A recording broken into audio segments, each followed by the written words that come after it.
Bienvenue sur ma chaîne Titel Livre BD. Salut les amis. Alors chose promise, chose due. La semaine dernière c'était un book haul de 33 BD. Cette fois-ci ça va être un petit book haul de 13 BD mais ciblé vraiment sur une seule maison d'édition. Parce qu'en fait j'ai fait une recherche Momox encore une fois. Je m'excuse pour la maison d'édition, je les ai pas achetées neuves. Parce que j'en achète entre 20 et 30, des fois même 35 BD par mois. Il faut que je me lance dans l'occasion parce que sinon je louperai effectivement des petites pépites.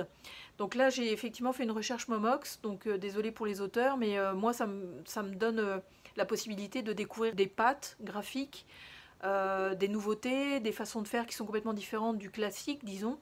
Donc je suis bien content de les découvrir de cette façon-là. Je fais quand même des économies assez substantielles, j'avoue. Surtout quand j'arrive à tomber à peu près au bon moment, quand Momox les propose à un prix raisonnable, disons pour moi en tout cas, parce qu'il faut que je les fasse venir aussi au Québec, donc j'ai un frais d'envoi qui est quand même de 10 € pour un minimum de 2 BD, donc si je prenais juste 2 bandes dessinées, ça me ferait 5 € d'envoi par BD, ça fait beaucoup. Donc en général j'essaye de marcher par commande entre 5 et 8 BD à peu près, pour que les frais d'envoi en fait soient répartis sur 7 ou 8 BD, ce qui fait un prix effectivement qui descend au total à l'autre bout. Sachant que je travaille quelques heures en librairie par-ci par-là et que j'ai un tarif préférentiel en fait parce que je suis employée. Donc mon calcul est vraiment fait sur la comparaison entre si je l'achetais neuve à la librairie où j'ai un pourcentage en fait accordé à l'employé et si je l'achète en fait chez Momox. Des fois j'ai des grosses différences, des fois j'ai des 15 $ de différence.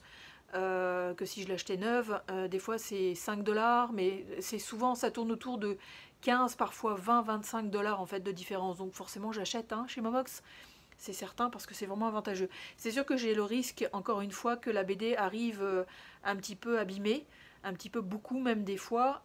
Souvent ce que j'essaye de choisir sur Momox, c'est les BD qui sont en très bon état à offrir. Là j'ai moins de surprises plutôt que d'occasion bon état. Mais ça m'est déjà arrivé de commander d'occasion bon état et que ça arrive en état super quoi. Donc bon, c'est la loterie finalement, c'est vraiment la loterie. Mais par rapport à l'économie que je fais et au nombre de BD que j'achète par mois, c'est quand même beaucoup plus avantageux effectivement de les acquérir d'occasion finalement. Donc c'est un tout petit book haul aujourd'hui, en fait j'en ai juste 13 à vous présenter. Par contre c'est une seule maison d'édition, c'est les éditions Sarbacane, dont je trouve la ligne éditoriale vraiment intéressante. Ils font des romans, ils font ils tapent dans les jeunesses, jeunes ados, jeunes adultes, ou de la bande dessinée, effectivement, dans ces ordres-là aussi. Donc j'ai des belles surprises avec cette maison d'édition-là. Puis ça développe ma culture aussi au niveau bande dessinée, parce que y a du noir et blanc, il y a du crayonné, il y a du suspense, il y a quand même pas mal de policiers à date que j'ai. Il y a des pattes graphiques qui sont extrêmement différentes. Donc moi je trouve ça super intéressant. Donc c'est ça. Donc là aujourd'hui c'est vraiment un book haul consacré à Sarbacane pour des bandes dessinées que j'ai achetées chez Momox. Donc je me répète un peu mais c'est ça. Je fais un wrap-up, n'est-ce pas? Donc c'est parti mon kiki. On est parti avec la première. Donc je dirais pas c'est chez les éditions Sarbacane puisque ils sont tous aux éditions Sarbacane.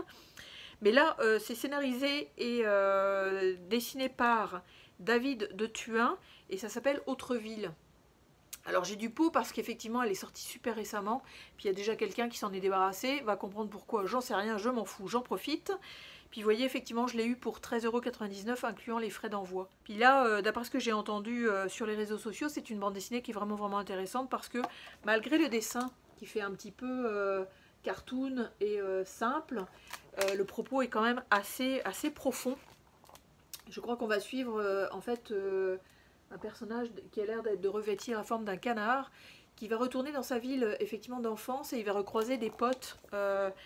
Mais c'est ça, il va se rendre compte qu'il n'y a pas beaucoup de choses de changer, ou alors il y a un secret qui va être dévoilé ou quelque chose. En tout cas, ça bouge beaucoup, ça soulève beaucoup de problématiques, cette bande dessinée-là, malgré effectivement le dessin qui peut paraître un peu enfantin.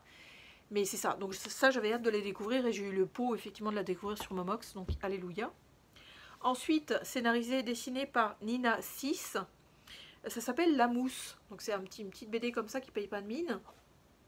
Mais là, on va suivre une petite jeune fille en fait qui a d'énormes complexes avec son corps, avec sa façon de se comporter. Elle se cache beaucoup derrière ses vêtements.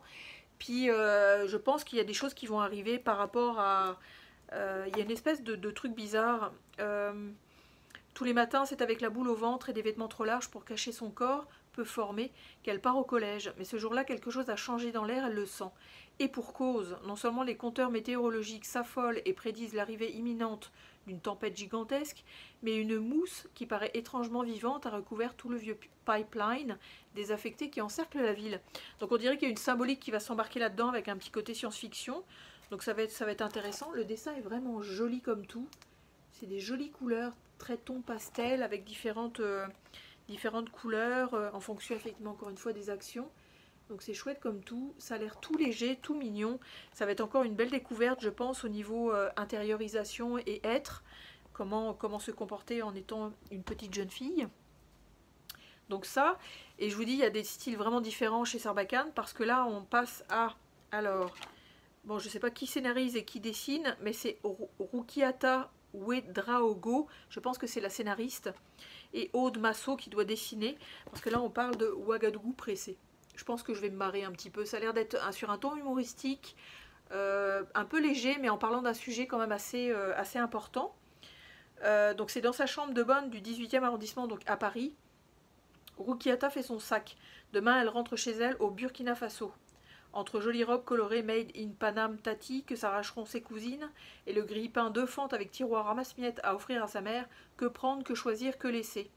Elle passe en revue les sapes chargées des souvenirs de sa folle jeunesse lorsqu'elle était jeune gazeuse des faubourgs ouagalais jusqu'à sa vie actuelle dans le Little Africa parisien chez les coiffeuses du Château Rouge. Je pense que ça va être le fun, ça va être chouette comme tout. Ça va me faire découvrir un pays, une façon d'être, donc c'est assez chouette. Je pense que ça va me donner une idée de comment se comporter effectivement en tant qu'Africaine en France. Les dessins sont chouettes aussi, moi j'aime bien. Ça se regarde bien, ça va être une ambiance très très sympathique. Donc ça. Ensuite, là c'est alors scénarisé par, c'est toujours pas marqué, en tout cas c'est à 3 mains apparemment, c'est Olivier Truc, Javier Cosnava et Tony Carbos qui en fait ont fait une reprise d'un roman de Olivier Truc, donc pendant qu'il avait un droit de regard parce qu'il est aussi cité sur la première page, et on parle du dernier Lapon.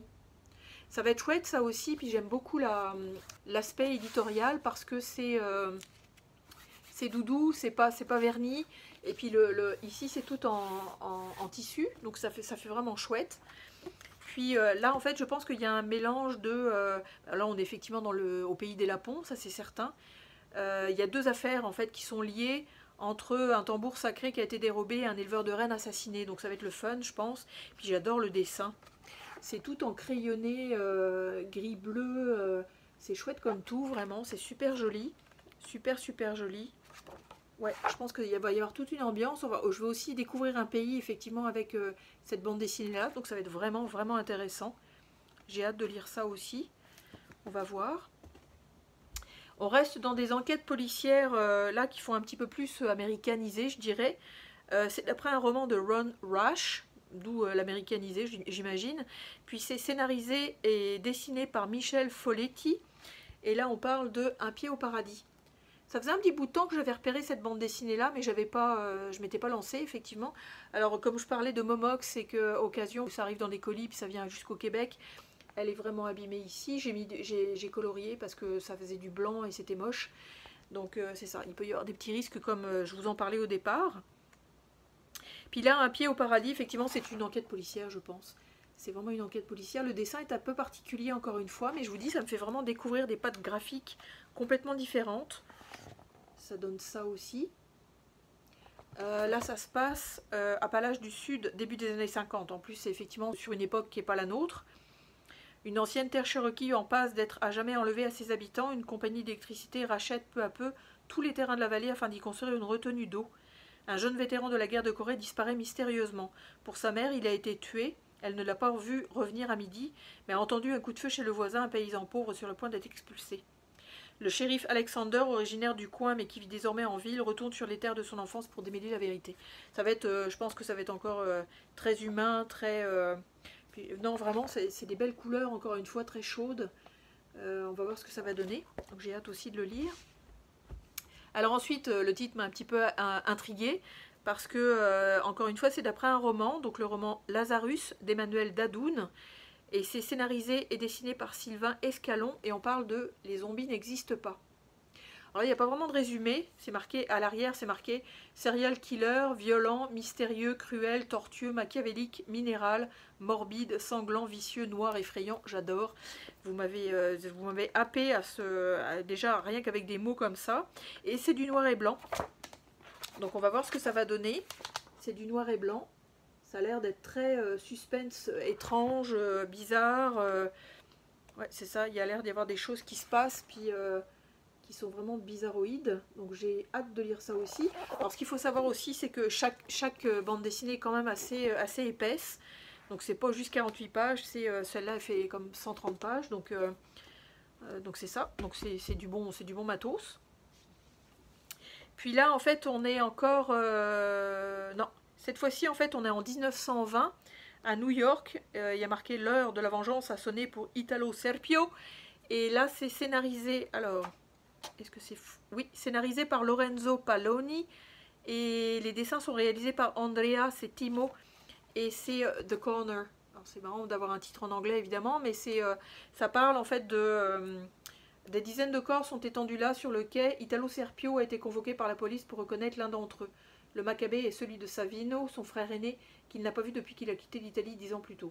Rebondissement, course-poursuite, suspense, affrontement, coup bas. C'est parti pour un récit conduit de façon imparable où tour à tour, chacun, flic, mafieux ou anarchiste italien, fait le chat et la souris. Cool! Vraiment cool, vraiment vraiment cool. Le dessin est un petit peu aussi crayonné, très simple. Ça a l'air vraiment monochrome aussi. Mais à mon avis, ça va être assez truculent. Je ne suis pas très fan, effectivement, normalement, des trucs sur les mafieux, les mafias et tout et tout. Mais on va voir. Encore une fois, ça me fait découvrir un auteur, une histoire, puis des personnages. Donc, bien contente. Alors là, c'est un espèce d'ovni. Je vais être infoutu de vous le résumer parce que je ne sais pas de quoi ça parle. Mais j'ai été attirée et par la pochette et par le prix. Parce que le prix, c'est 8,92 €. Donc, je pense que j'ai fait une sacrée économie là-dessus. Puis en fait c'est... Alors j'étais en train de chercher... Ok, c'est scénarisé et dessiné par Lane Milburn. Et ça s'appelle Hypnose. Encore une fois, pas mal de pages. Puis c'est marqué à l'arrière: évadez-vous de la Terre, oubliez la crise socio-climatique qui vous pollue l'esprit. Embarquez pour Hypnose, la planète Océane où vos rêves deviennent réalité. C'est marrant parce que ça m'a fait un peu penser au dernier bouquin que j'ai lu, Everything, où c'était axé sur un magasin qui offrait tout ce qu'on voulait. Mais là on dirait que c'est vraiment, c'est comme une planète en fait. Et encore une fois, la patte graphique, c'est pas mon truc, mais on va voir, on va exercer son œil là-dessus, encore une fois. On va voir, on va voir. Il n'y a pas l'air d'y avoir énormément de dialogue, mais c'est ça. Mais j'ai hâte de lire cette espèce d'ovni étrange, voir qu'est-ce que ça dénonce, de quoi ça parle en fait, tout bêtement. Ensuite, une jolie, très jolie bande dessinée, où là c'est fait à 4 mains. C'est à partir encore une fois d'un roman de Vincent Turane. D'après ce que je comprends, c'est Les étoiles s'éteignent à l'aube et c'est Richard Ouagamise. Donc c'est ça, ça se présente de cette façon-là. Puis là on parle de lorsque Franklin Starlight est appelé au chevet de son père Eldon, un métis comme lui, qu'il n'a pas vu depuis des années. Il découvre un homme détruit par l'alcool. Eldon sent sa fin proche et demande à son fils de l'accompagner jusqu'au cœur de la montagne sauvage pour y être enterré comme un guerrier. J'adore. Ça c'est mon pays aussi, en fait c'est le Québec-Canada, donc c'est toute cette histoire effectivement des Amérindiens et des natifs en fait effectivement au Canada qui va m'être raconté. Ça va être super en fait parce que ça va être le mélange effectivement de cet homme qui va retrouver son père et qui va découvrir tout un monde aussi en fait dont il s'éloignait probablement. Les dessins sont beaux aussi, c'est très crayonné, c'est vraiment joli comme tout, ça donne ça. Ça aussi j'ai pas mal envie de le découvrir. Alors le prochain en fait que j'ai hâte aussi de lire, qui est sur un thème quand même assez particulier parce que ça parle de 3 femmes, on va suivre 3 femmes qui se rencontrent en fait dans le cadre d'un avortement en fait, pour faire des avortements, mais c'est au Maroc que ça se passe. Puis là en fait c'est scénarisé par Fedwa Misk et dessiné par Aude Massot, donc je vous ai déjà cité en fait une bande dessinée qui est Ouagadougou Pressé, sur laquelle elle a fait aussi les dessins. Donc c'est des petits dessins tout ronds, tout chouettes, tout mignons, mais quand même assez sympathiques. Puis donc ça donne ceci, c'est des femmes guettant l'annonce. Ça aussi j'ai bien hâte de le lire, c'est comme d'habitude. Le dessin, comme je vous disais, ça donne ceci. ça parle de l'avortement effectivement au Maroc, comment c'est perçu, de quelle façon elles vont pouvoir le faire, parce que c'est interdit. Puis elles partent en road trip pour aller je sais pas où, et effectivement elles sont... c'est un petit clin d'œil cute là. On va voir jusqu'où elles vont aller effectivement pour affirmer leur droit de femme, de pouvoir se libérer d'une grossesse non désirée finalement. Ensuite, alors ça aussi, je ne sais pas trop de quoi ça parle, mais c'est d'après un roman encore une fois, donc un roman de Joseph Incardona, puis c'est scénarisé et dessiné par Sylvain Escalon, et on parle de 220 volts. J'aime bien la pochette, j'ai trouvé que c'était peut-être un truc intriguant, intéressant et tout, c'est du noir et blanc. Je l'ai feuilleté rapidement tantôt avant de vous le présenter, puis ça a l'air d'être un peu comme le règlement à hockey choral en fait d'un couple, donc un écrivain qui apparemment a des difficultés à écrire, puis ils partent, d'après ce que je comprends, dans une maison avec sa femme, puis effectivement il y a des explications, il y a des mises au point, il y a plein de choses, en espérant qu'il va réussir à aller jusqu'au bout de son projet. Donc on va voir ce que ça donne ça aussi. Il m'en reste plus que 2. Alors là effectivement c'est un domaine complètement différent, mais ça va être intéressant je pense. C'est scénarisé et dessiné par Lorenzo Paioni et ça s'appelle L'île. Là j'ai l'impression qu'on va suivre en fait des gens qui vont être laissés en fait sur une île et ils vont être obligés de construire une communauté. Donc je ne sais pas ce que ça va donner, je sais pas effectivement de quelle façon ils atterrissent sur cette île là. Probablement qu'il y a des guerres, puis ils sont isolés, ils vont rester isolés quelque part. Mais ça donne ça, le dessin est super beau, j'adore le dessin, vraiment.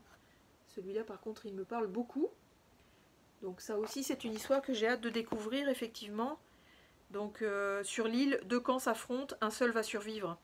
Sur l'île, leurs pères ont vécu l'enfer, ils se sont battus pour conquérir leur liberté. Ils ont vaincu, ils ont recréé un monde à leur image avec leurs lois. Sur l'île, leurs fils vivent désormais en paix, mais un jour, un intrus arrive. Ta ta ta. Cool. Ça aussi, ça va être cool. Et alors là, généralement, je prends souvent des... Tout ça, c'est que des one-shots, hein, donc il n'y a pas de tome 1, tome 2, tome 12. Mais là, effectivement, le dernier que je vais vous présenter, c'est un diptyque, donc c'est en 2 tomes. C'est scénarisé et dessiné par Johan Massé, et ça s'appelle Alerte. Donc ça va donner ça. Le dessin a l'air aussi un petit peu simple, ligne claire. D'après ce que je comprends, si je me souviens bien, dans la nuit noire d'une banlieue chic, une voiture se gare tout phare éteint devant une villa monumentale. Un homme harassé en sort, il titube à travers le jardin, passe devant la piscine. À l'intérieur, le champagne coule à flot, blablabla. Blablabla. L'homme surgit, les convives se figent, et tandis que des bulles de champagne continuent gaiement leur danse le long du cristal fin des coupes. Mon Dieu, c'est très littéraire.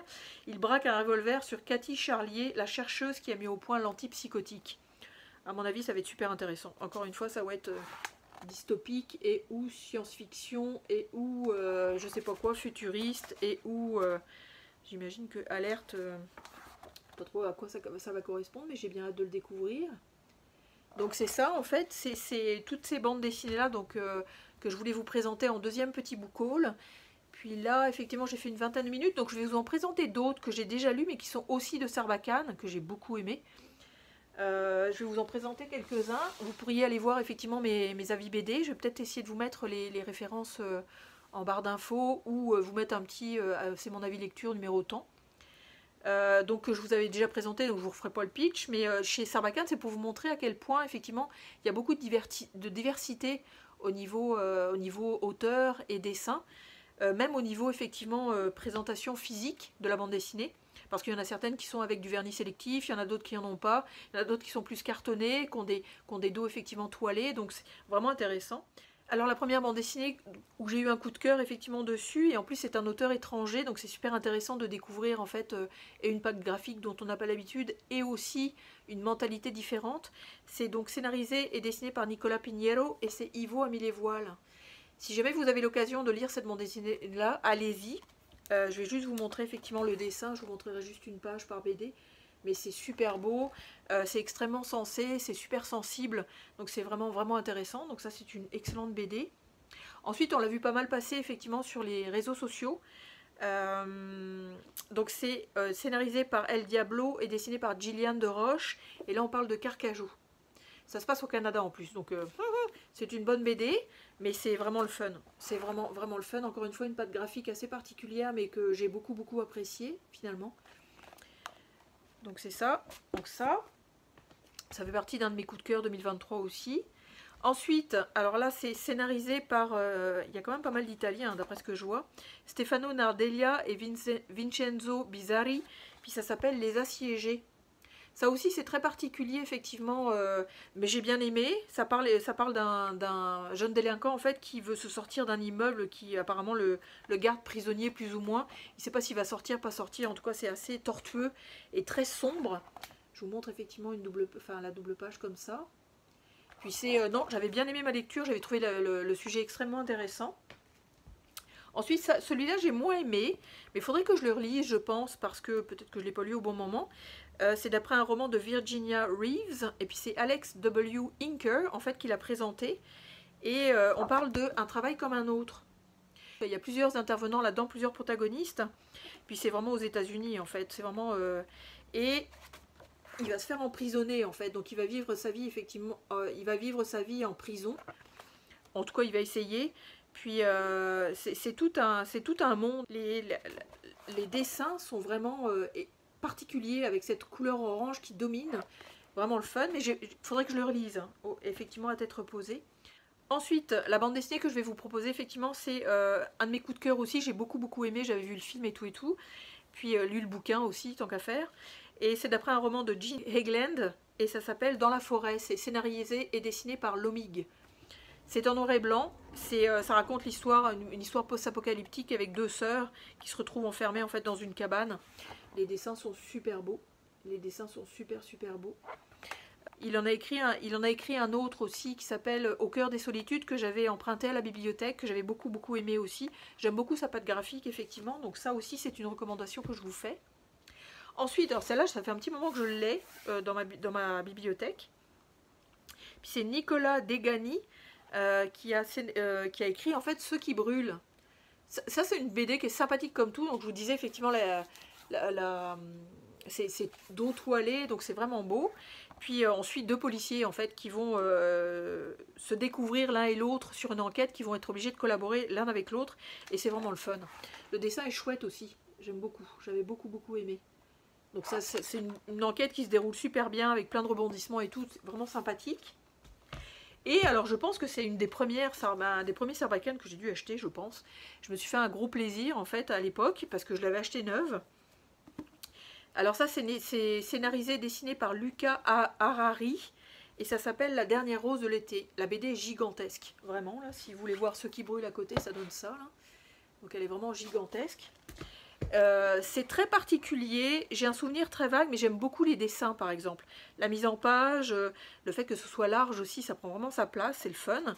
Puis on suit un gars en fait qui va se retrouver dans une villa, puis qui va vivre des choses bizarroïdes. Par rapport à des personnages, par rapport à une femme en particulier, si je me souviens bien. Mais c'est waouh, ça prend bien sa place, c'est le fun comme tout. Donc ça aussi, j'avais beaucoup apprécié ma lecture, même si ça me paraissait un petit peu froid, si je me souviens bien. Mais encore une fois, une bande dessinée qu'il faudrait que je relise. Donc voilà, c'est mes petites recommandations. Il y en a une dernière aussi, excusez, je vais me retourner parce que celle-là aussi, c'est en lisant l'auteur, effectivement, Alex W. Inker. Ça avait été aussi un de mes coups de cœur, en fait. C'est d'après un roman de Thibaut Vermeau, et c'est Colorado Train. Celui-là aussi, j'avais vraiment aimé. C'est du noir et blanc. Puis on y suit, effectivement, des jeunes un peu désœuvrés, en fait, qui vont vivre, en fait, leur vie un peu étrangement et tout. Donc c'était vraiment le fun. Ça, j'avais beaucoup aimé. Je vous en ai fait aussi un avis lecture. Donc c'est ça. J'en ai d'autres, mais je ne sais plus trop où c'est. Bref, j'allais pas vous en montrer une pile gigantesque. Donc voilà. Voilà pour un petit peu une maison d'édition des BD, finalement, comme présentation de vidéo. Donc j'espère que ça vous aura plu.